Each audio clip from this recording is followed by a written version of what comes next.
everyone. I know we haven't been here for like a week there. So greetings to all my detectives out there. I hope you guys didn't forget about us.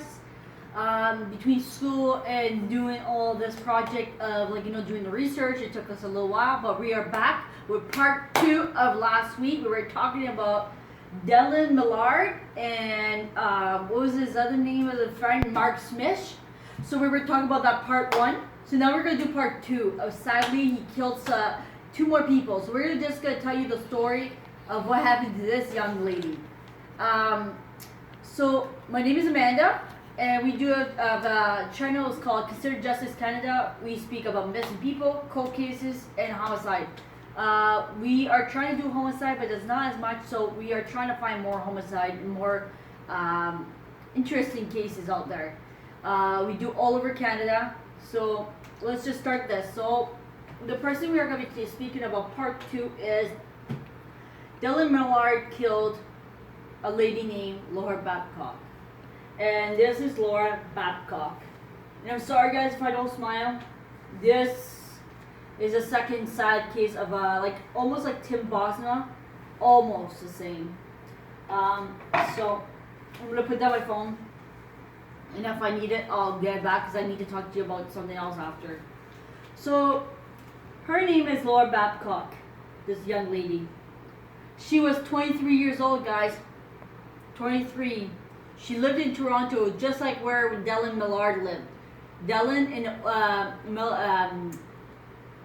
and Mark lived in Oakville, and Dylan lived in Toronto. So she lived in Toronto. She was described as a whimsy.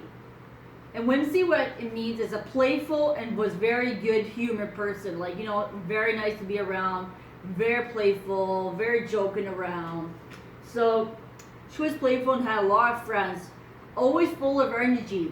She was a ball of energy. That's all everybody was talking about when we were reading about her. Laura was a type of girl that loved her phone. Which, who doesn't nowadays? Who doesn't love their phone nowadays? It's crazy.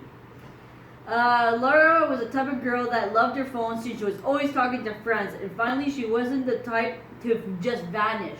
So one day she just vanished, and people were like, well, she always texts us. She always talks to us. She always she's full of energy. So where did she go? What happened to her? So Laura grew up in Toronto in a middle-class family and had a very happy childhood. And later studied drama in art at university. She graduated and always dreamed of being an actress. God, this is a sad thing. Then she met a guy at a bar in downtown Toronto, and this is where her life took a turn for the worse. She met the partier, the party guy, the Dylan Millard, the partier and everything. Remember I told you guys about that guy? He's a partier. He didn't care about life. He didn't care about nobody's life. He doesn't care about nothing. So anyways, let's get on to it. So sadly, she met Dylan Millard at the bar, and they dated for a month and then remained friends. So friends later on. So and then after that, she developed a crush for Dylan since they were always around one another. So they broke up, but then it's just like you hang out with a person so much you fall back in love with them, and sadly that's what happened to her. When Laura had enough with Dylan BS, she quickly had a relationship with a guy named Sean Lerner. He was a journalist, very smart guy, very, very good guy and everything. He treated her like gold. He seemed extremely nice, helping her and buying her an iPad. He was always around talking and making sure everything was great for her. Sean was apparently extremely caring and loving. They dated for 1 year, guys. 1 year and a half. They decided it was better to just be friends. Again, she had to break up with somebody. Sad. Sean Lerner reported Laura Babcock missing, although police simply say that she is a high risk for going missing. But before all this, but you know what they say? She's a high risk, but everybody, she's talking on the phone, she was doing this. How could she be a high risk person? She's not running away, she's not doing anything. So And apparently she settled into a life of prostitution. Well, we'll tell you guys about that later. So, before all this happened, Sean threw Laura a 22-second birthday party and invited 22nd birthday party. 22nd birthday party. Dylan, and he invited his new girlfriend Christina Nuga. Okay, so the new guy, they broke up. He did a birthday party for her 22nd birthday. Okay, I'm just gonna repeat this. So he invited her ex, Dylan, which I don't know why he did that, but beyond me. Dylan invited our girlfriend, because he was dating somebody else. Her name is Christina Nuga. I'll show you her too. And Christina Nuga. Let's show you who she is.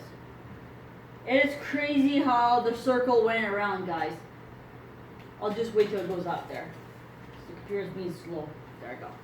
So he dated a girl named Christina Nuga a year after dating Dylan. She texted a taunting message reading, "Happy B-Day 1 year ago. Today I slept with Dylan."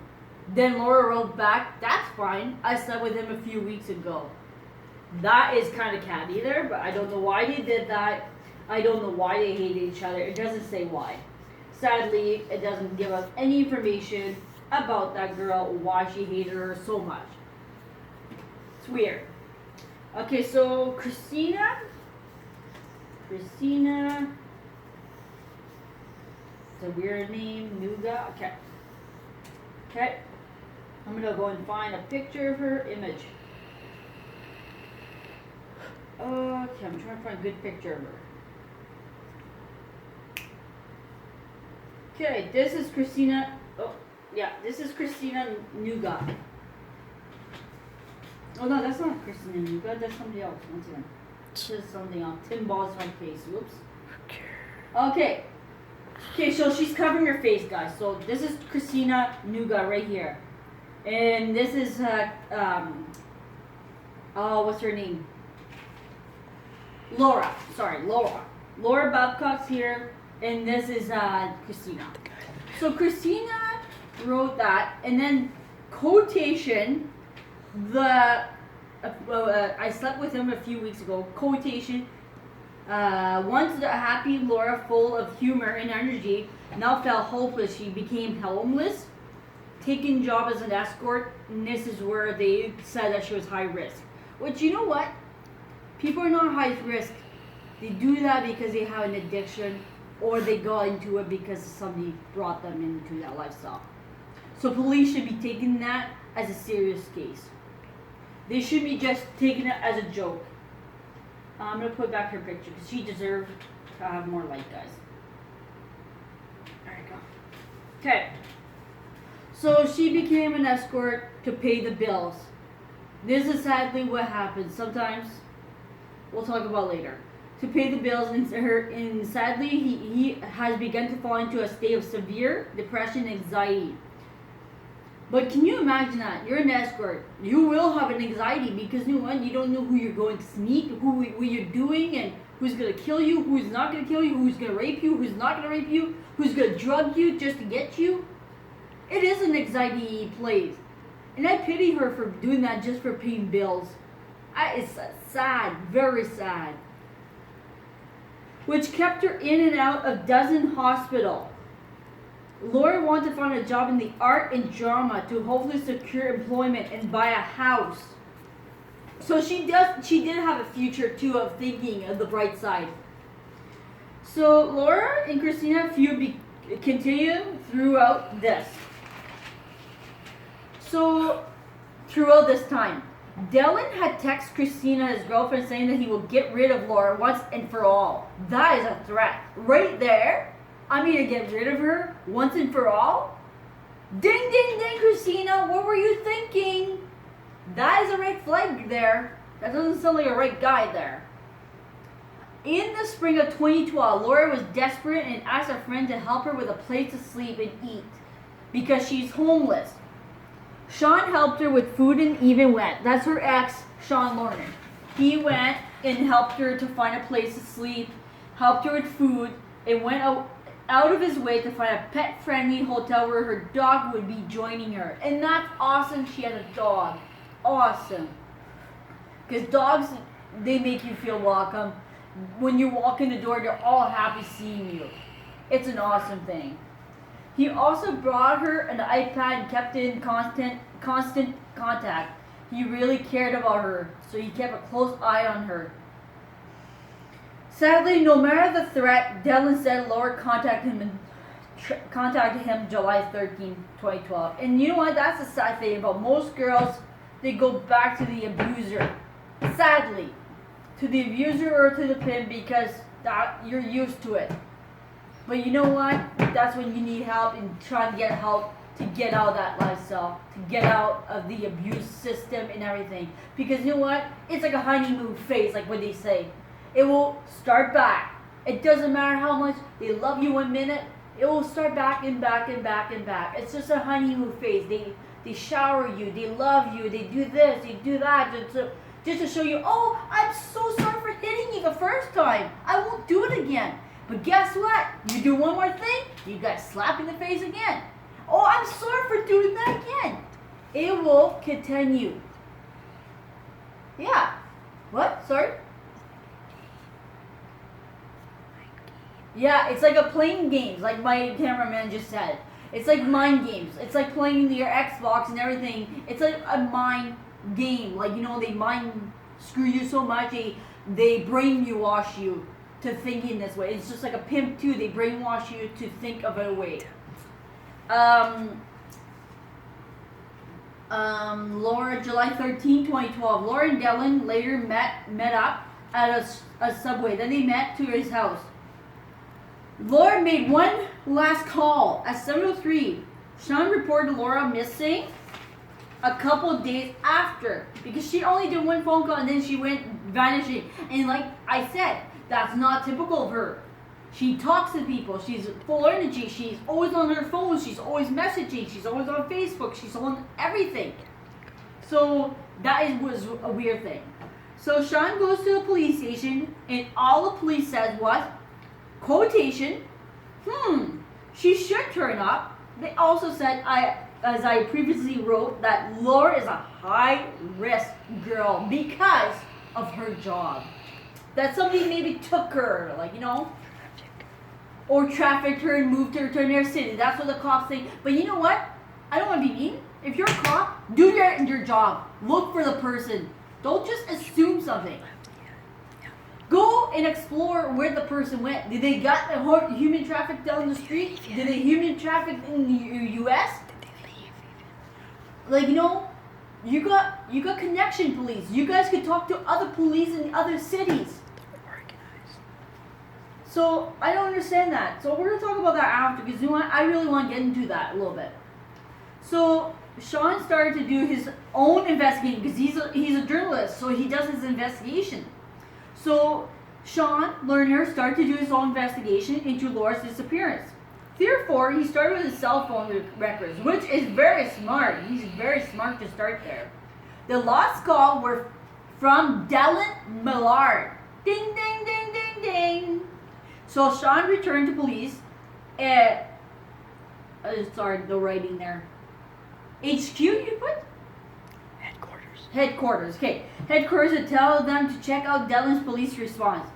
Was maybe later. The last day they know Laura was alive, Dylan was out to purchase a gun. And then we're going to talk about this one too. Mark takes Laura's iPad and changes the name to his own, thereby making it so if she uses it, he knows everything. So he stole her iPad and then hacked it too. Yes, he hacked it and he stole it. And then he put his name in it. That's suspect. That is suspecting. It is so if she used it. Okay, she wrote, and the police later find a picture with a blue tarp. They found Laura in a blue tarp, which police believes Laura's body was wrapped in. Can you imagine that? The police found a tarp that they believed that Laura was wrapped in, and they took pictures of it and everything. And oh my goodness, it was disgusting. Like, it was weird and disgusting and everything. Listen to this. In quotation, he texts Mark Smith. I'll show you these people, okay? These two are the killers of these people. He quotation texts Mark Smith saying this. This is very disgusting, guys, so don't mind my language. Barbecue has run. It's warmed up. It's ready for meat. He's talking about Laura. Laura's not meat. Oh my goodness, and then quotation close. Dylan tested the eliminator. The eliminator means it's a incinerator incinerator that burns body up to some degrees. I'm not sure, but it's it burns everything, even bones, to everything, that there's nothing left to the body. Nothing left, guys. And it's supposed to be used only for animals and hunting. But these sick people used it for human beings. Farms. Never mind. I don't know what you're saying. On farms. Yes. They used them Farms. on farms. Yes. On farms, hunting, it doesn't matter. So, anyways, the eliminator, that's what it is. It's about an incinerator. And these people, instead of burning animals, they burn human beings in there. So, anyways, until July 23rd, 2012, then he sent that text out. Then Dylan Google what temperature is for cremation. Can you imagine that? That's so sick. The next day, Mark composed a rap about Laura's death on her iPad. Dylan's father was saying he wanted to cut off Dylan's money since he believes that Dylan was not responsible. Okay, so his name was Wayne. His name was Wayne, the dad that he killed too. I'll just show it to you later. We'll just worry about that later. So Wayne Millard, he killed his own father. So listen to this, guys. Dylan's father was saying he wanted to cut off Dylan's money because he's rich, right? He's a rich kid. He was partying and everything because he was not being responsible. The father said, well, you know what? If you're not going to be responsible for the money, we're going to cut you off. So listen to this. With his money, and could ruin the family's business because he was doing all types of stuff, drugs in there. He was doing pornography. He was doing killings. He was doing all kinds of stuff in that garage thing. Airport. The father's name was Wayne Millard. Was sadly shot in the head a short time of the incident with his son. So his son made it look like it was a suicide, but after that, when they found out that Tim Bosma, Laura Babcock all died, then guess what they did? Then it reopened the case for his father and decided that, you know what, this is a case that he killed his father too. So, the police claimed it was a suicide and never investigated any further. Sadly, until Laura was murdered. Up to now, the police had ignored Dylan and Mark's killing on 3 different occasions. Now, police were becoming more alarmed, so they located Dylan's garage in Waterloo. Wayne was killed by his son November 29, 2012. So listen to this, guys. 9 months. Okay, November 29th, they killed their father. 9 months after that was Laura. And then Dylan was tried for his father's murder as well. And then, 3 years later, they killed Tim Bosma. Imagine that. The police didn't put a stop to it. That is crazy, guys. 3 people. And the police didn't put no stop to the 2 people. And it had to take 3 people to be killed. That's ridiculous, guys. So the police had, okay, so sadly till Laura was murdered, okay, the police had ignored Dylan's and Mark's killing on 3 different occasions. So Dylan garage in Waterloo, Wayne was killed by Dylan was tried for his father's murder as well. He was found guilty for killing Laura. And Tim, finally, he was further charged for incinerating the body of Laura and Tim. So he burnt only 2 bodies. But that's crazy still. You shouldn't be burning any bodies. Charlene went to court 3 years after Laura's death and Tim's after 4 months in June 2016. The jury made a decision. Dylan and Mark's verdict was guilty for first-degree murder, and they were sentenced to life with no parole for 25 years. Again, guys, it took 3 people to die. 3 innocent people. Come on, police. Why are you guys not doing your job? Come on, protect us. You're supposed to be our protector, to stand up for us. We are standing up for these people, and this is why we're doing the consider justice, because I don't think it's justice out there. And I just want to tell you guys one more thing is, me and the cameraman, we did a little research on human trafficking. We are going to be teaming up with Christina, and she'll be coming on our channel. I don't know when. We are still making decisions of when she can be in here, but we are going to be talking about her, about human trafficking. She's going to come here and explain to you guys what it means, what it's about. And we are going to be teaming up with, what's it called? Angel of Hopes of Human Trafficking. Because we want to help as many people out there. We want to help the escorts, the prostitutions, anything you're stuck in. We want to be helping you guys also. Because we know it's not your fault you're in there. You're victims. And we want to help abusers, like, people are being abused and everything too. We want to help as many people. So we are teaming up with Christina, and we'll let you guys know more details when we know more. Right now we're just talking back and forth, trying to figure everything out between my schooling and her work. It's kind of hard, so we're trying to find a right date to do everything. So until then, we will be giving you guys more information. You guys will be learning about more stuff. Because like I told her, I do want to talk about human trafficking. I do want to go there. It's just I don't know what are the proper things to say. What are the real things, what are not real. Because there's so many information out there. But I want a professional to help me to understand more about the lifestyle of these girls, what they go through, and what they experience, because she has more experience to it. So I'd like to have her on my team, and she already agreed that she will come on my channel to talk to you guys. So Christina, I'm so happy. And then another thing I want to say is thank you to Christina. Thank you for Angel Hopes to agreeing to work with us for this channel. And another thing too is we have 35 subscribers, and thank you so much for sticking by us. We are trying our best. The cameraman will be doing most of the work now because I'm at school and everything, so he'll be doing all the project and everything, writing things down and everything. So me and the cameraman will be working together on this projects and everything. It's just hearing the things about this girl, what she went through, being an escort and everything, having anxiety and everything.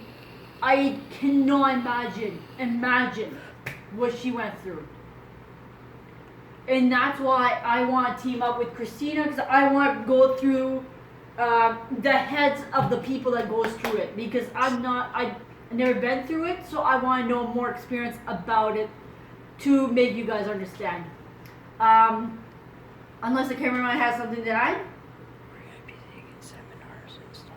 Yes, and that's right. We are going to be doing seminars, learning about stuff, because you know what, it's a big topic. It's going to be a big topic and everything. And we're going to be doing seminars to learn about that. We're going to be taking seminars for educations.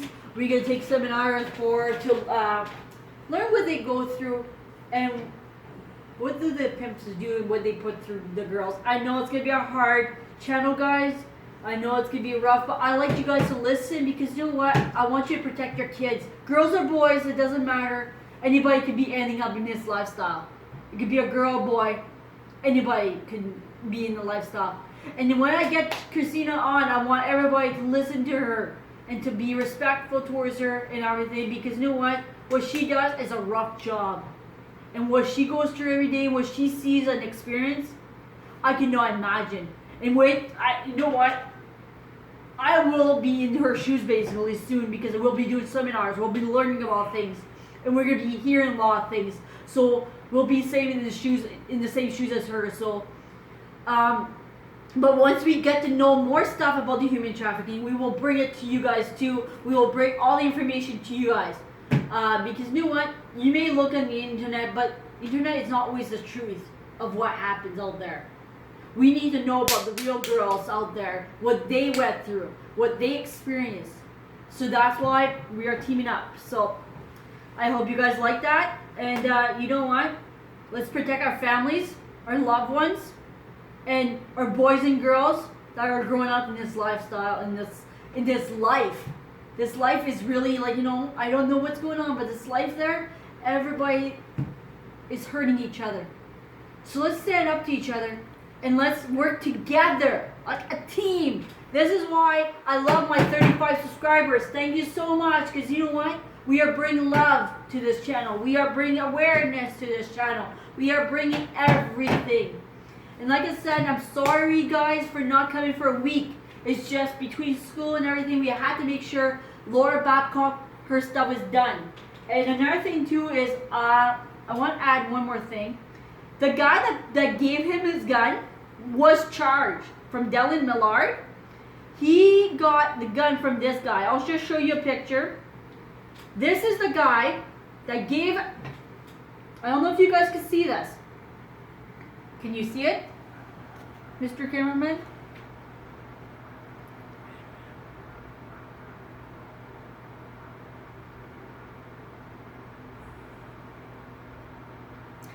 I don't want to be mean. I'm not going to say that word, but this piece of crap sold a gun to a killer to kill 3 people. Look at the money he has. It looks like, you know what? Oh, look at that. I'm gonna sell a gun. And he puts it in his eye, guys. What kind of fool are you? Putting a gun to your eye and having money beside you. That's a show off. And his name, I'll just give you his name. This guy's name is Matthew Ward Jackson. He was given credit for time served, so has just under 5 years left to serve. Only 5 years after giving the gun to Dylan Millard for killing 3 people. He's responsible and he only gets 5 years? And a Toronto man who sold multiple guns to convicted killer Dylan Miller, including the one used in the murder of Tim Bosma, has been sentenced to 11 years in sentence. But that's still not enough. That's not enough. Because you know what? That's like basically a slap. Oh, just go and sell your more guns. Go and kill more people out there. Matthew Ward Jackson was categorized among the Miss worst fireman offenders. 23? 28. Okay. And so it was like, you know, it's ridiculous. 11 years only. So guys, I just want to tell you that. That's the guy that sold the gun to Dylan Millard. If you're wondering who sold the gun and who did what, this is the guy. This is the piece of crap that did that. I'm sorry, but I had to call him a piece of crap because you know what? A piece of crap does not freaking sell a gun to people. Oh man, people. But anyways, I hope you like our channel. Like we said, we are going to work with you guys. If you work with us, we'll work with you guys. Thank you so much for the 35 subscriber. We love you, we love you, we love you. And we are going to bring you more content. Tomorrow we are going to come back because you know we haven't been here for a week. So we're going to come back tomorrow. We're going to bring you more content tomorrow. Because you know what? We're sorry for delaying things. It's just everything's been chaotic around here. We're like, you know, looking for information and everything, the seminars and all that stuff. It's like, you know, everything is piling up and everything. So we're trying our best to bring you more information. And like I said before, it takes us a little while because I'm going to school. Plus, we have to look through all the information. So it takes us a little while. So we love you so much. And we'll see you guys tomorrow.